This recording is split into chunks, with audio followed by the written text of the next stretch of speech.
ضيفنا الليلة الدكتور إسماعيل شكري، هو أحد رواد الخطاب النقدي في الوطن العربي، ومهتم بخطاب الشعرية. خطاب الشعرية كما تعرفون يعني هذا الخطاب مر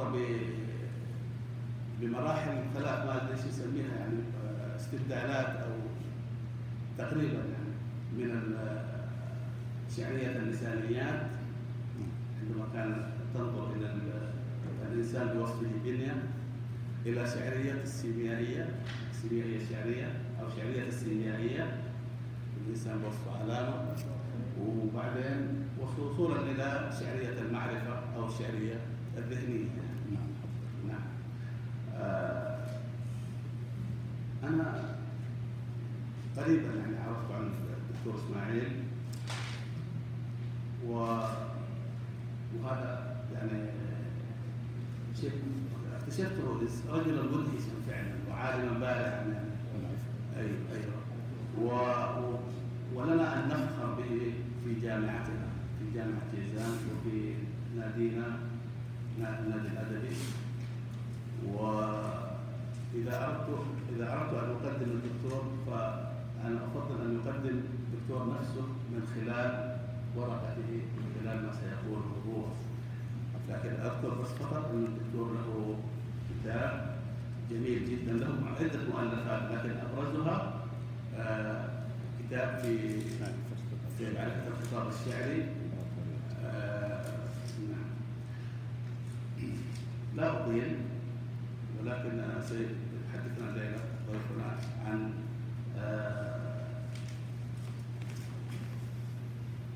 المعلوم والمجهول في الخطاب نحو تشاكل متعدد. فليتفضل أستاذ الدكتور. شكرا جزيلا أستاذ علي الأمير الشاعر. نعم.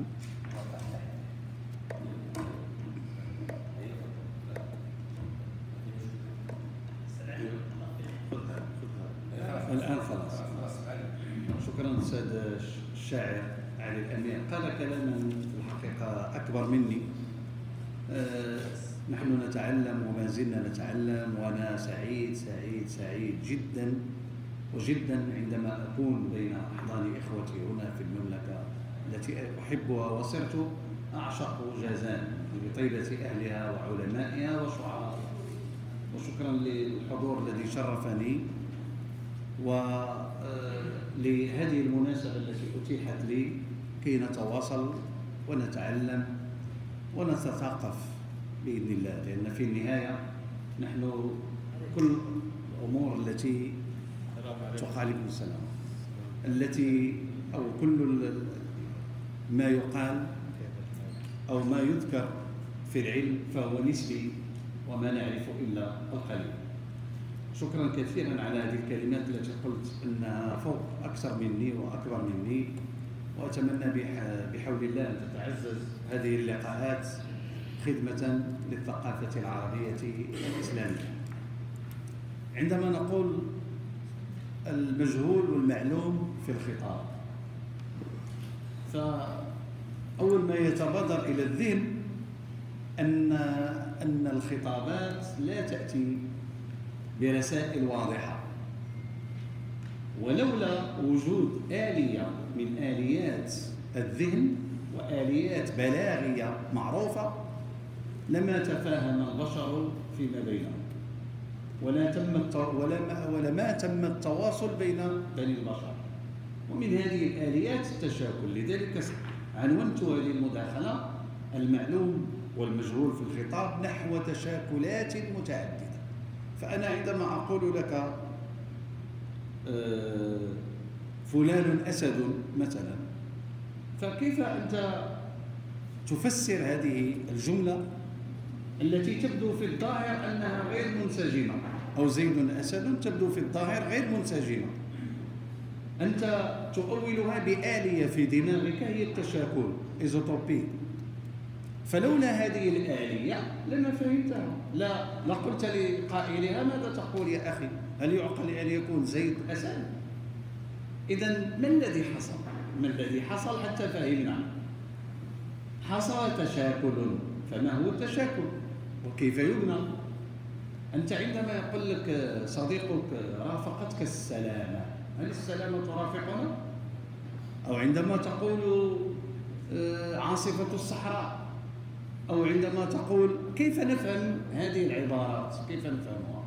نفهمها بناء على آليات تأويلية في دماغنا، وهي موجودة عند جميع البشر، ليست خاصة من خصائص المثقفين أو النقاد وغيره. لكن التشاكل ينفع أيضا أو يمكن الاشتغال به في تحليل الخطابات الطويلة، خطابات طويلة مثل الخطاب الشعري والخطاب السياسي وغيرها من الخطابات الأخرى، حتى الخطاب العمراني الذي يتكون من هندسة معمارية إسلامية أو غيرها. فمن هنا يبدو أن آلية التشاكل هي من آليات فهم العالم. وكما يقول غريماس، وهو أول من تحدث عن التشاكل ونقله من الفيزياء، فالمفهوم جاء من الفيزياء لم يأتي من أي علم آخر، وجاء به غريماس في كتابه دو سونس في المعنى سنة 1966.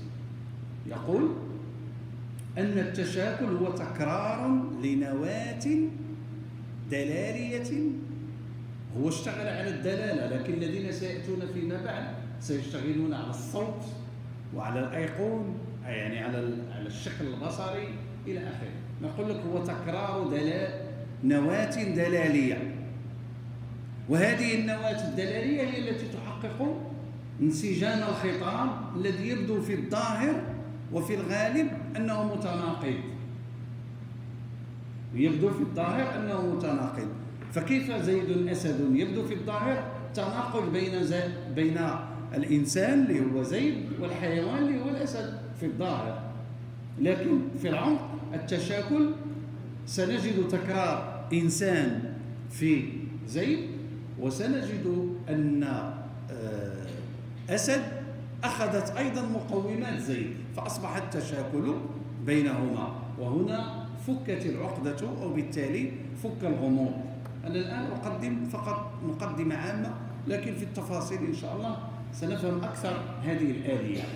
إذن قلت ما معنى التشاكل في الفيزياء؟ هو تلك الذرات التي لا يمكن أن نقسمها إلى ذرات أخرى، هي الذرات الصغرى أتوميك. إذن تكرار هذه النواة لا يمكن تقسيمها. إذا أخذنا زائد إنسان وأخذنا معها زائد عاقل زائد حي، لا يمكن أن نجد تقسيمات أقل منها. هذه الذرة عندما تتكرر دلاليا تعطينا التشاكل. إذن هذا توضيح لمن أول من اشتغل على التشاكل لتفسير الخطاب، أي لتفسير المجهول في الخطاب. فما هو المجهول في زيد أسد؟ هو أن زيد شجاع، لكن الظاهر أنه أسد. يعني المعنى الأول هو أن زيد أسد، لكن الخفي هو أنه شجاع. إذن التشاكل إذن مبحث لساني ومبحث معرفي كذلك بواسطة الأطر المعرفية، وهو ضامن لانسجام الرسالة وعدم التناقض، بل يكشف عن المجهول في هذا الخطاب ويجعلنا نتنافذ إلى الخطابات. لولا التشاكل لما استطعنا أن ننفذ إلى باقي الخطابات، سواء كانت خطابات سياسية أو شعرية أو غيرها. لكن لا يمكن للتشاكل أن يستقيم إلا بواسطة المقومات السابقة. المقومات. فأنا عندي هنا أستحضر نص تراثي في الحقيقة عجيب للغزالي، وكأننا مع غريماس. سبحان الله. يقول: تصوروا آلاف السنين ماذا يقول؟ اعلم أنك هذا الإنسان أبيض، وهذا الإنسان حيوان، وهذا الإنسان ولدته أنثى فقد حملت عليه البياض والحيوانية والولادة، وجعلته موصوفا بهذه الأوصاف الثلاثة، ولنسبة هذه الثلاثة إليه متفاوتة. فإن البياض يتصور أن يبطل من الإنسان ويبقى إنسانا، فليس وجوده شرطا لإنسانيته، ولنسم هذا عرضيا مفارقا. وأما الحيوانية فضرورية للإنسان. ماذا يقول هذا النص؟ عجيب، وكأنه يقسم المقومات إلى جوهرية وعرضية. فإذا قلنا زائد إنسان في زيد مقوم جوهري، لا يمكن أن يكون زيد بدون إنسان. هل نتخيل زيد غير إنسان؟ إذا زيد مقوم جوهري. لكن إذا قلنا شجاع فهو عرضي، مقوم عرضي. قد يكون في هذا المقام شجاع وفي مقام آخر غير شجاع. بمعنى أنا استطردت في هذا النص وهو طويل جدا، أو جئت به لأبين أن التراث العربي البلاغي والفكري غني جدا ببعض الأفكار الجنينية، أسميها الجنينية، لكنها لم تصل إلى أن تؤسس علما، وهذا حقهم وحقنا، لا نطالبهم بأكثر مما فعلوا. بالعكس، التراث العربي أقولها دائما أن أجدادنا أنجزوا المعجزات، وما زلنا نعيش على هذه المعجزات التي أنجز أجدادنا. وفي سياقهم استثمروا العلوم التي كانت في عصرهم من منطق وفلسفة وعلوم الكلام وغيرها من العلوم التي استثمروها، اشتغلوا عليها جيدا وفهموها جيدا وقرأوا عصرهم جيدا.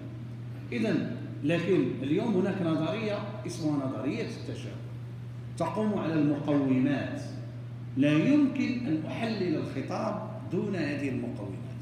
إذن التشاكل يساهم في بناء العالم، التشاكل يساهم في فك الغموض، لكن بواسطة مقومات. فما هي المقومات؟ كيف نعرف المقومات؟ سنأخذ أولا المقومات العامة والخاصة. أنواع المقومات، سنبدأ بالمقومات العامة والخاصة. العامة مثل زائد إنسان في جملة الرجل يبكي،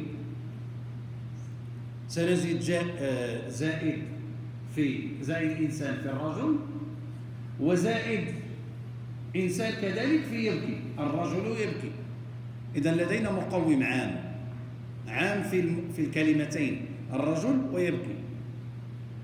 هم دائما يقولون زائد وناقص، أنا الآن أنقل لكم ما يقول هذا العلم. يقول لك تمييز المقوم يكون بين معطوفتين بزائد. فأنت عندما تحلل جملة الرجل يبكي دلاليا، فكيف يقع تشاكل الإنسان فيهما؟ كون أن إنسان تكررت في الرجل وفي يبكي باعتبارها مقوما عاما. مثلا الخاص. الآن ننتقل إلى المقوم الخاص. المقوم الخاص هو الذي يميز وحدة دلالية عن أخرى في مجاورة، في juxtaposition يسمى هذا، يعني في تقارب، في مجاورة. عندما نقول الرجال يراقبون النساء، أو الرجال أو النساء يتبعهم الرجال، وهكذا في هذه الجملة ماذا نرى؟ نرى بأن الجملة الرجال، أو عفوا كلمة الرجال ميزت أو تميزت عن النساء بمقوم خاص. ما هو؟ هذا المقوم الخاص هو زائد ذكر في الرجل وزائد أنثى في النساء. إذن فزائد ذكر وزائد أنثى مقومان خاصان. لماذا؟ لأن المقوم الخاص يميز بين وحدتين، واضح، يميز بين وحدتين دلاليتين. أنا الآن أعطي أمثلة من كلامنا العادي، لكن سننتقل بعد ذلك إلى الخطاب الشعري أو غيره من الخطابات إن شئت. إذن فالمقوم الخاص هنا يميز الرجال